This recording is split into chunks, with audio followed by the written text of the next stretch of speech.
Howdy peeps, and welcome back to the channel. And as is a tradition in the UK, going back hundreds of years at this time of year, being Christmas, oh, God help us, a ghost story. There is a long and storied tradition of ghost stories for Christmas, especially Christmas Eve. And yeah,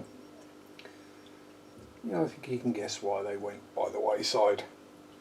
Puritans. Anyway, let's get started.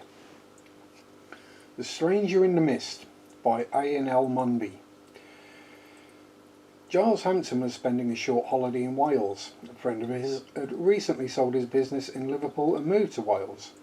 This friend, whose name was Beverley, had built himself a house in Carnarvonshire, near the Snowdon Mountains. There was an ancient church called Fablanvar, a few hundred yards away from his house, so Beverley called his new house Fablanvar too. Giles was very interested in geology. He loved studying rocks and stones, and since that part of Wales is of particular interest to the geologist, Giles was very glad indeed to receive Beverley's invitation to visit him. Giles arrived at Fablanvar on the evening of October the 10th, and the house was very modern and extremely comfortable. It stood between the mountains of the Conway Valley. A few hundred yards behind the house lay the steep Rocky Mountains. The weather was fine, and for the first week of his stay, Giles went with Beverley on several short geological expeditions. They also went shooting together once or twice, and they visited neighbours in the district. But on October the 18th, Beverley had business in the local market town, so Giles decided to make an all-day excursion to a place on the other side of the mountains, about 10 miles away. The sky was cloudy when Giles set off after an early breakfast. In his bag were his sandwiches and his geological hammers, and information from Beverley's servant Parry about his route across the mountains. It was after 12 o'clock when Giles arrived and began unpacking his hammers. The sun had come out and he was hot, tired and uncomfortable, but he soon forgot his discomfort when he examined the many interesting rocks. It was 3:30 before he'd finished. He packed his hammers and notebook away in his bag again and started on the return journey back to Fablanvar.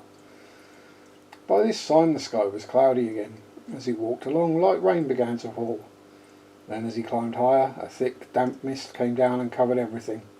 Soon the mist grew thicker and he could see only a few feet in front of him.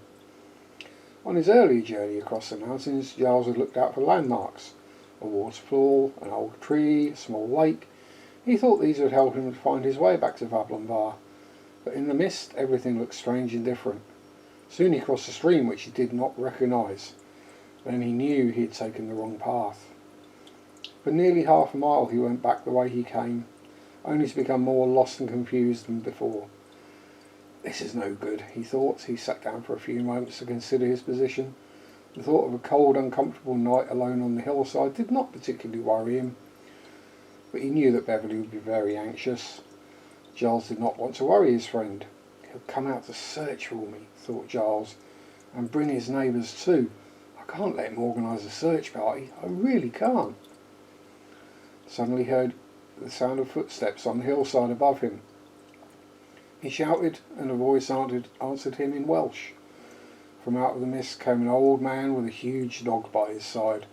Although the man was old, he stood straight and tall. He wore a heavy cloak of dark cloth that came down to his ankles. He wore no hat, and his hair was long and white. His big red face shone with kindness. The old man spoke again in Welsh. Giles made signs to show that he did not understand. The old man smiled kindly. "I'm lost," said Giles. "I want to go to Fablanvar." The old man seemed to understand Fablanvar. He repeated several times, smiled again. Then he felt inside his long cloak and pulled out a map. He spread the map out on a stone in front of him. Beverley's new house was not, of course, on the map, but the church of Fablanvar was clearly shown.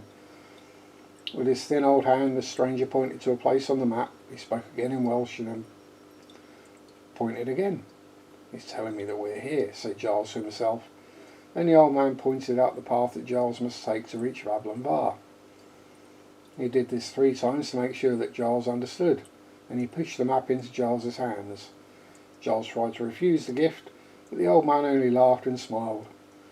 Giles smiled and thanked him warmly and pushed the map into his own coat pocket. Then he set out along the path that the old man had shown him. After a few steps he turned. He saw a shape through the mist standing and watching him, waved his hand and set off again.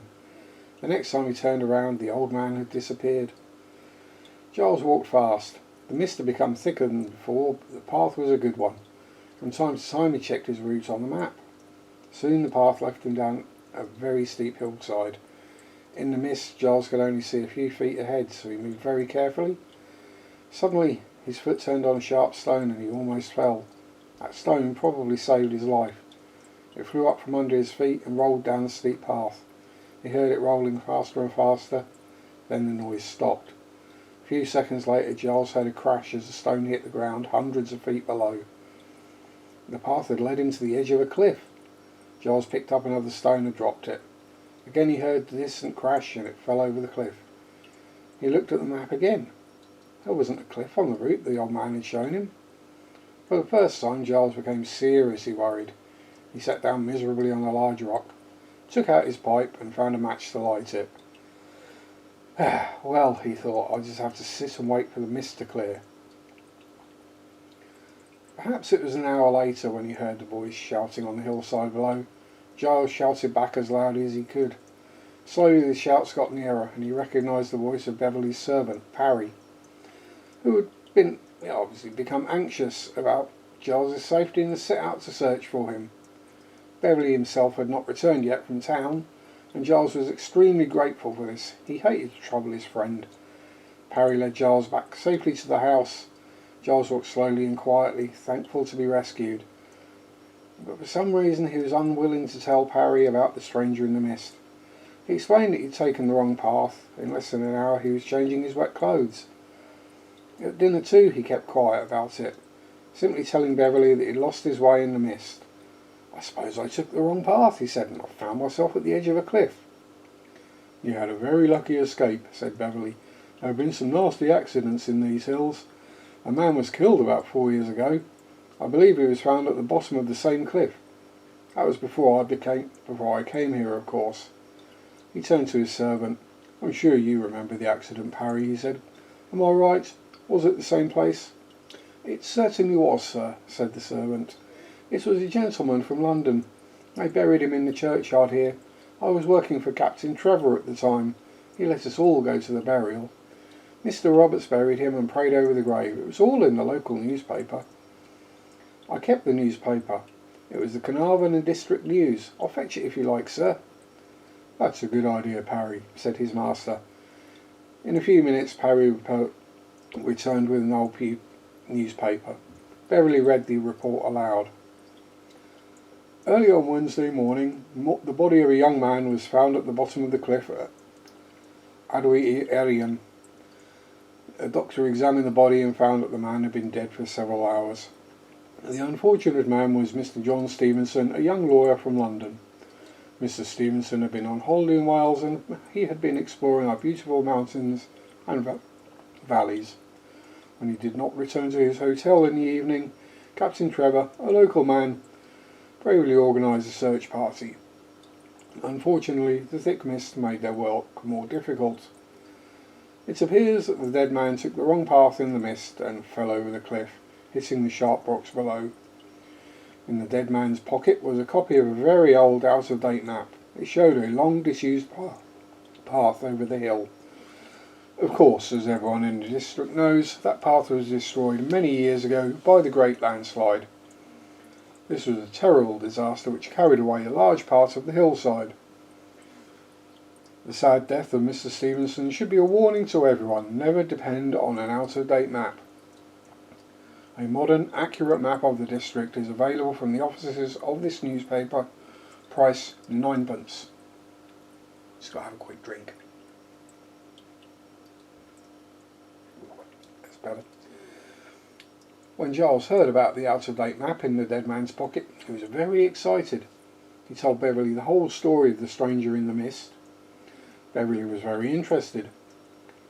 Do you remember anything about a map, Parry? He asked his servant. "I certainly do, sir," said Parry. "It was a very old map. Mr. Roberts still has it, I believe." "And will you please send a message to Mr. Roberts for me?"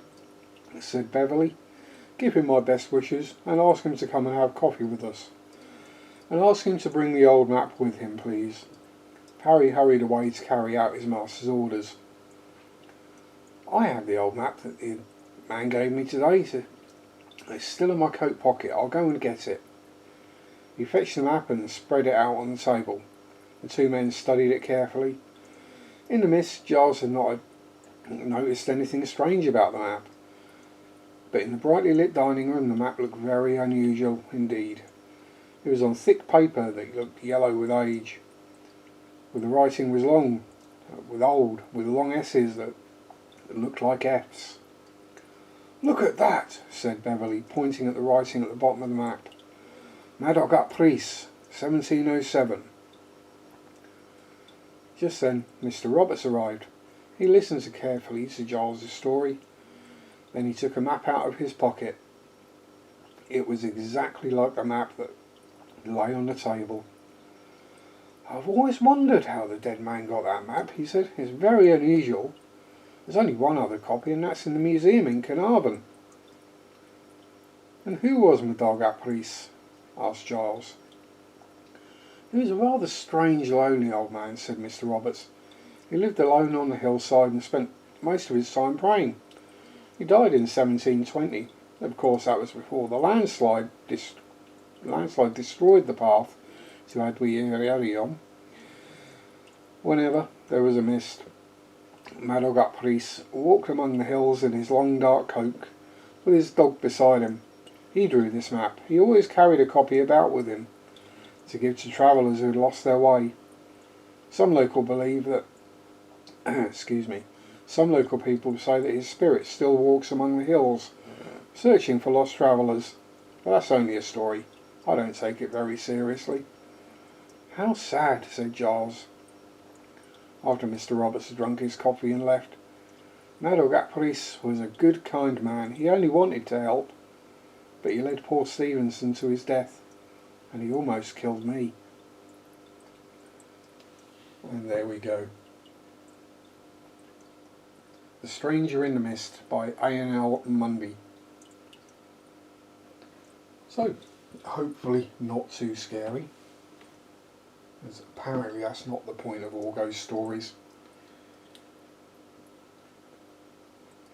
And apologies to any Welsh people for the pronunciations of Welsh names.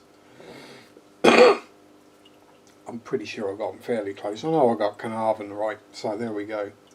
Even if it was spelt wrong in the book. Well, I hope everyone has a wonderful Christmas, or if you're watching this at any other time of year, have a great day. Stay safe. Love your family. Peace out. Rock on.